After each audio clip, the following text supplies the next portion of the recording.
Olá, meus queridos, sejam bem-vindos. No e-mail que está vindo aqui, nós vamos acompanhar a seguinte reflexão. E-mail não, né?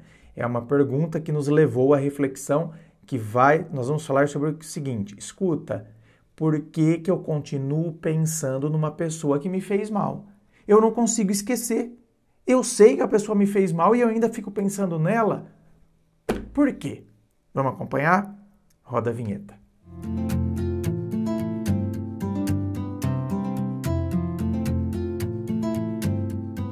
E vamos então à pergunta dela que diz assim: boa tarde, André.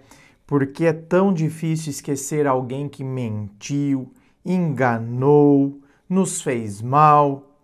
Obrigada, parabéns pelo trabalho. Muito obrigado, minha querida. Bom, aqui na sua pergunta, eu acho que muita gente se questiona sobre isso.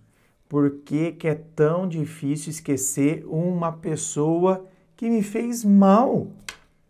Então, eu sei tudo que a pessoa me fez, eu consigo enxergar, né, o quão ruim a pessoa foi comigo e por que que eu fico pensando nessa bendita dessa pessoa.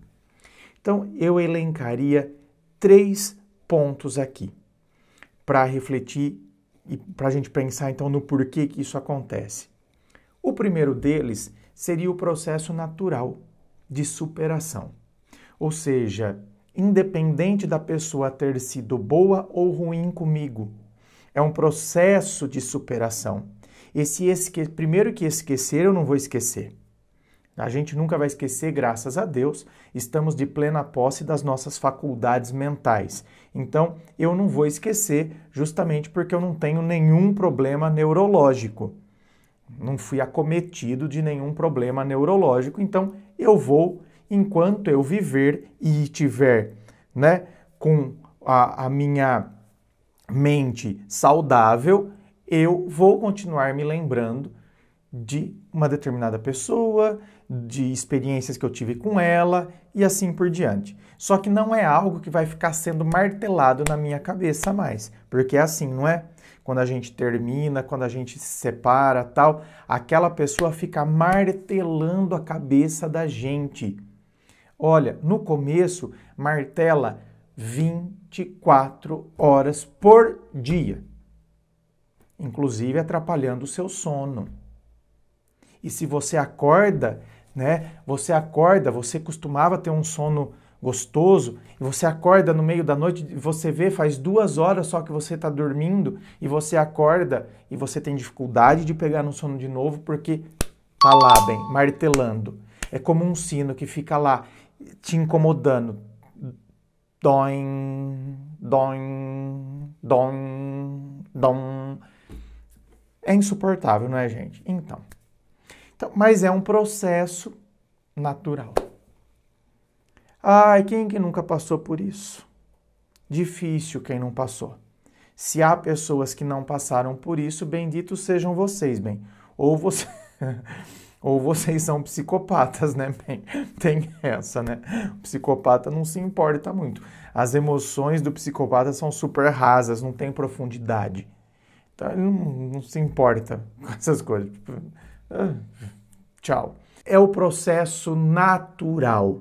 Por isso que aí a gente precisa se ajudar. Então, eu tenho que me ajudar a me desvencilhar. É aí que muitas vezes entra o processo do contato zero.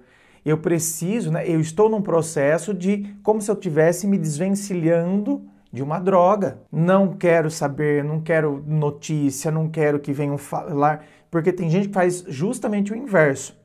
Eu quero que me falem, eu quero saber o que está fazendo, eu crio perfil fake para ficar vasculhando, então eu não estou me ajudando. Então sinto muito, mas o doim, doim, doim vai continuar, porque você, bem, é o sineiro. Você que está lá pendurado, lá puxando o sino.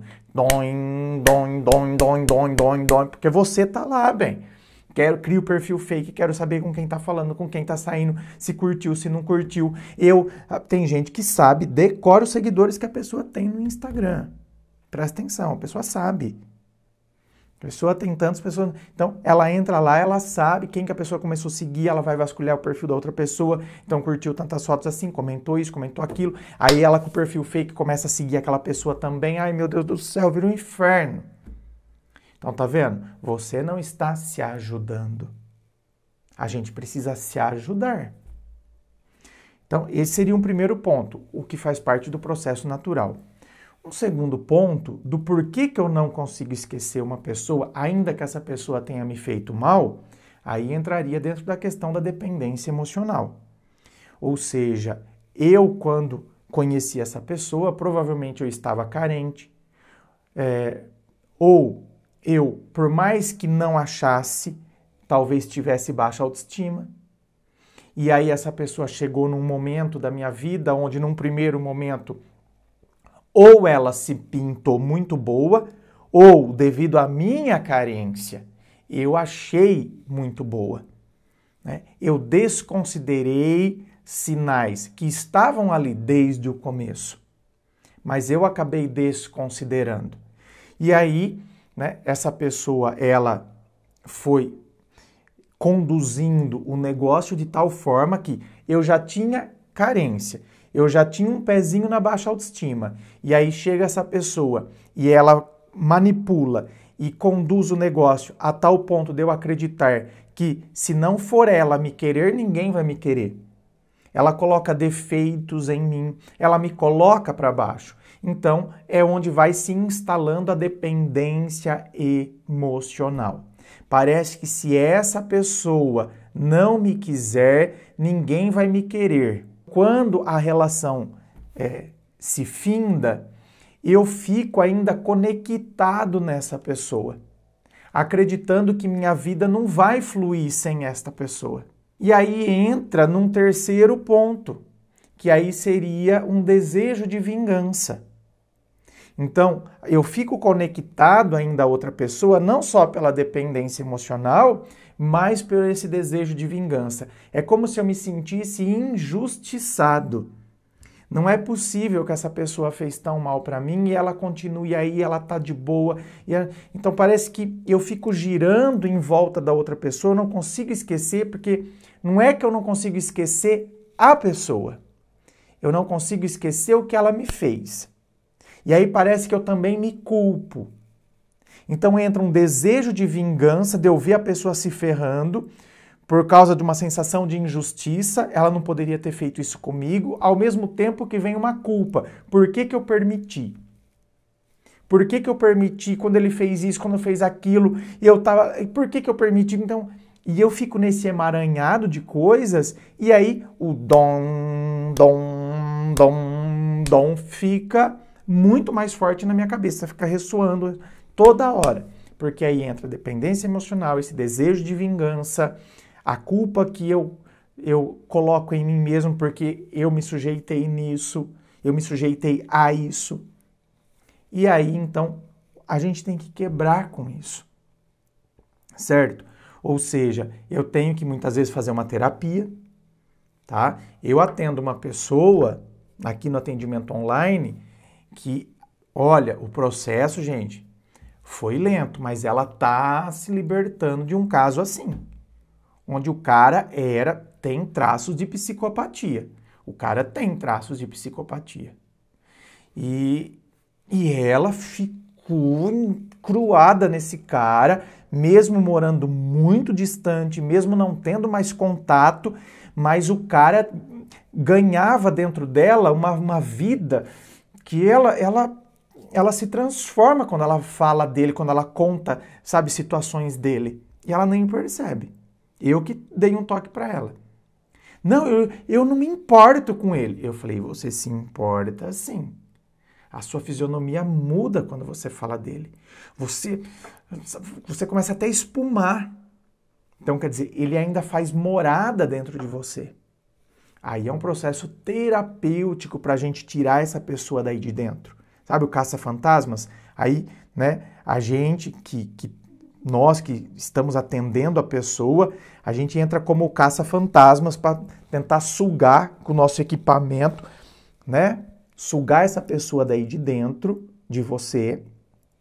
Quer dizer, Eu vou, na verdade, né, te dar os instrumentais e quem vai ter que sugar é você, com a sua razão, com os exercícios, né, conversando com a pessoa, mostrando, identificando, apontando, né, juntando dados. Por isso que é importante ter a história da pessoa. Você estar atendendo a pessoa, você consegue ter os dados reais e concretos, cada situação, cada detalhe que a pessoa vai nos dando é de fundamental importância.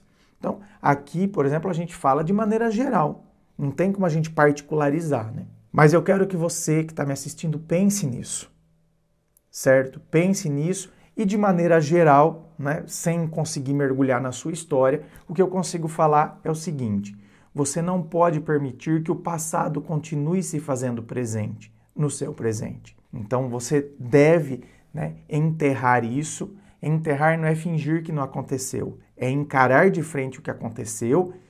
Aí é que tá. Por isso que às vezes, né, precisa de um processo terapêutico para conseguir te auxiliar nesse processo. Como você enterra determinadas imagens, que tipo de exercício que você faz para deixar aquela situação lá e ressignificar ela hoje.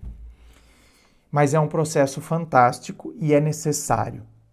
Tá? Você não pode ficar remoendo isso dentro de você, porque senão a sua vida para.